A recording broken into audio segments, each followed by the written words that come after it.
All right, so today we are jumping right into it. This lesson is all about stress. All right. Now, a lot of us have heard, oh, we need to lower our stress levels. Maybe someone's recommended it to you. Maybe a physician has recommended it to you, but they don't really tell you how or exactly why it's so important. And our bodies, as we know, cannot begin to heal in a stressed state. And we're going to dive into that a little bit more. But how do we move from a state of stress to a state of ease and relaxation? And spoiler alert, it's not going to look perfect all of the time, but with practice, as we talked about neuroplasticity so many times already, our nervous system begins to reside in a more balanced, calm state. And so many of us are living on the go. Our schedules are full, our mind is busy, and our bodies are wired for survival. Okay? It's going to attempt to survive first, to put out the fires before it can rest, restore, and heal. So it's doing what it's supposed to do to keep us moving forward, even in a state of stress.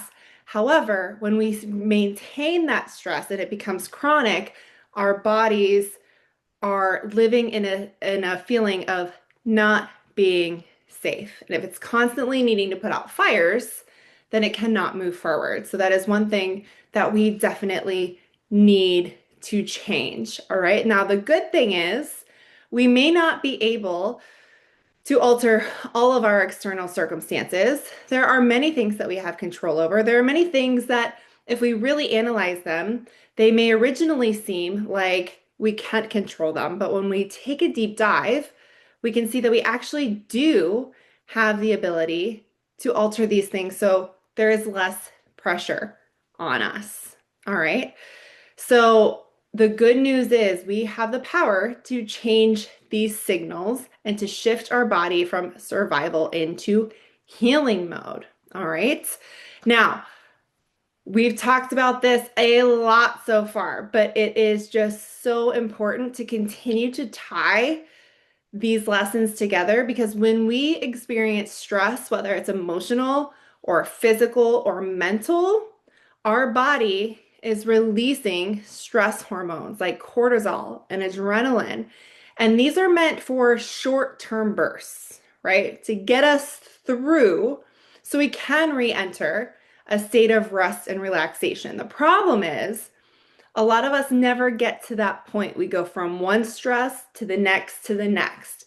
This in turn increases inflammation, it slows down digestion, it messes with our hormones, they become imbalanced, our immune system is dysfunctional, and we have disrupted sleep, we have trouble with our mood, and all of these things contribute to and worsen conditions like migraine, autoimmune disorders, gut issues like IBS and IBD, chronic fatigue and burnout, weight loss resistance, and hormonal imbalances. But not only that, it also contributes to other forms of chronic disease like insulin resistance and cancer.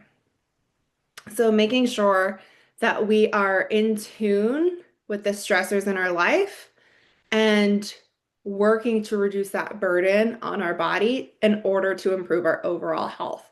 And remember, your body's not broken, right? It's doing what it's supposed to do, but these long-term stress signals were never supposed to be constant. All right. So when we're in that sympathetic fight or flight response, that is the stress response. And the parasympathetic is the healing, that rest, repair, digest. And again, we cannot be in both at the same time.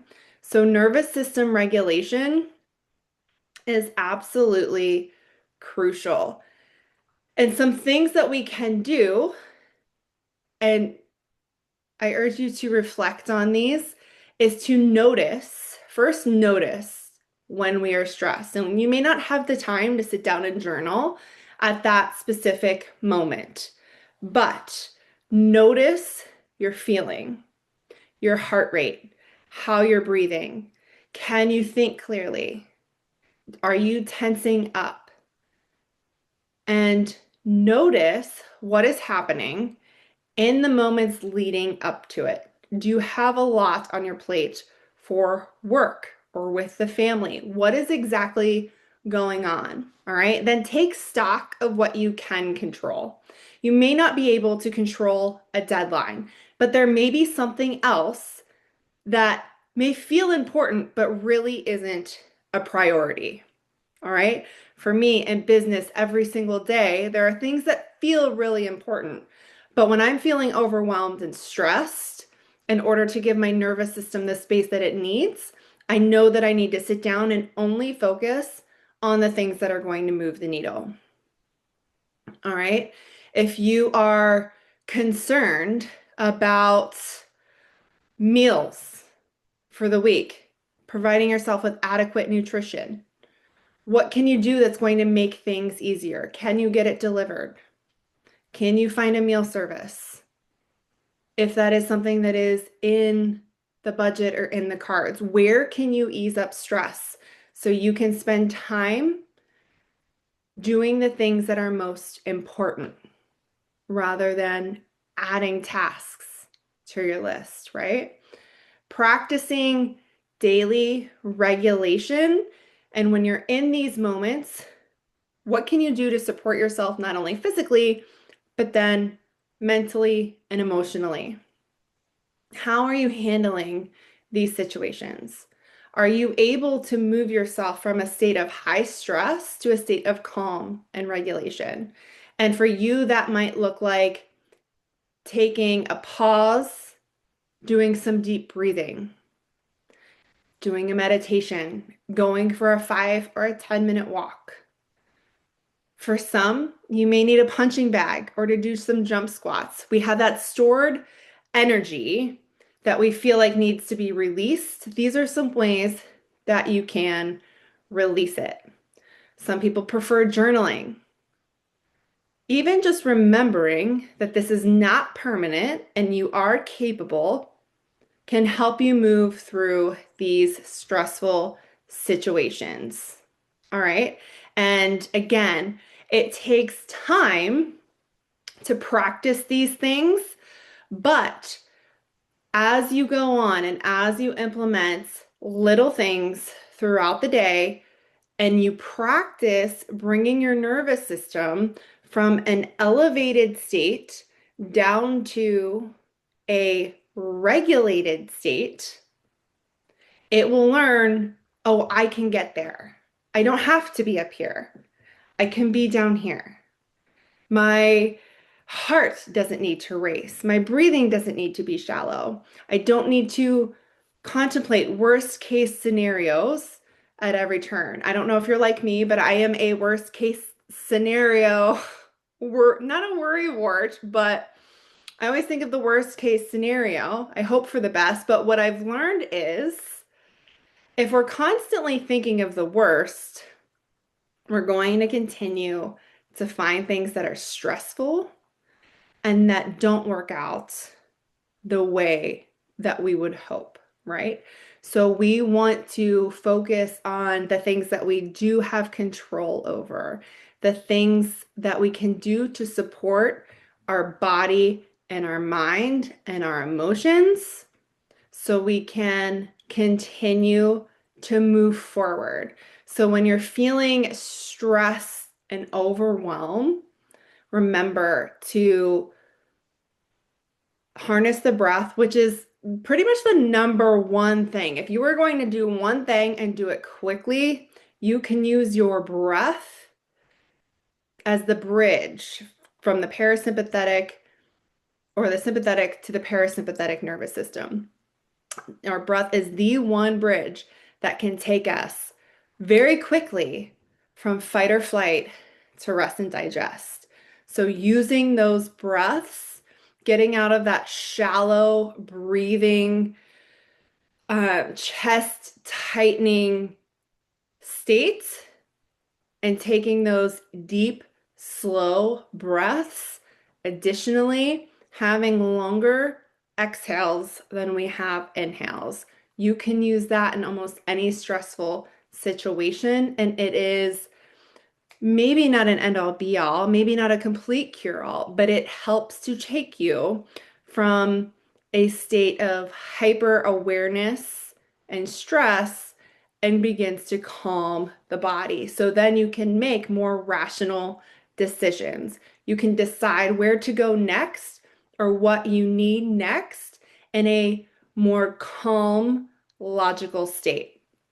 So that is what we are practicing moving forward.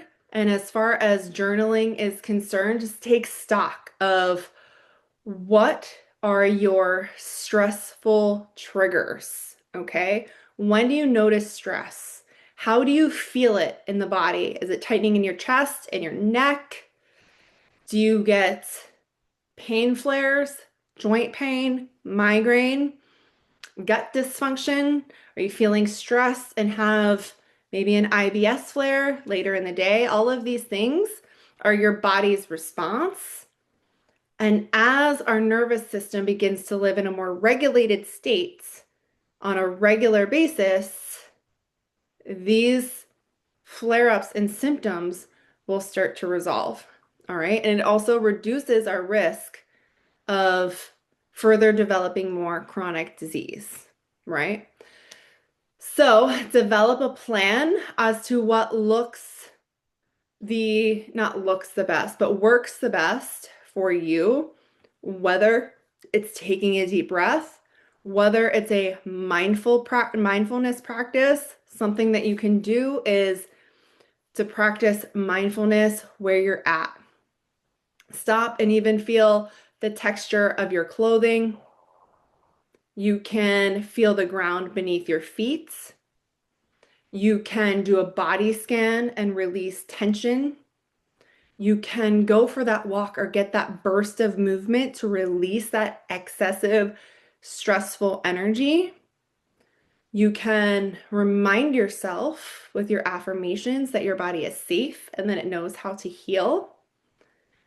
Maybe it's listening to calming music or doing a meditation or a visualization. So all of these things are in your arsenal. And these practices are just the tip of the iceberg, but take stock of what helps you. And it may take some time, it may take some practice, but again, with repetition, your body will begin to learn to be in a more regulated state. So with that being said, I hope that you have an amazing day, an amazing weekend, and I will talk to you later.